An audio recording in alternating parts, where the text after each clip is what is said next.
Guys फिर से आपका स्वागत है हमारे चैनल में। तो आइए आपके लिए एक नया एक्सपेरिमेंट लेके आए। ये देखिए मेरे हाथ में सुथौल है और इनो है, इसको मिला के देखेंगे क्या होता है। चलिए एक्सपेरिमेंट में मिलता है। वीडियो शुरू करने से पहले हमारे चैनल को सब्सक्राइब करें, बेल आइकन को ऑन करें।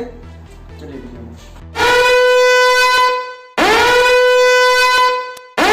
देखिए गाइस मेरे हाथ में सुथौल है।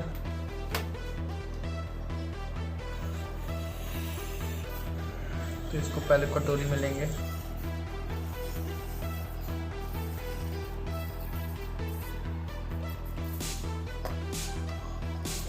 और ये देखिए इनो।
गाइस कैसा लगा हमारा वीडियो? अच्छा लगा तो बेल आइकन को ऑन करें, सब्सक्राइब करें और इससे भी अच्छा वीडियो लाएंगे। तो मिलते हैं अगले वीडियो में।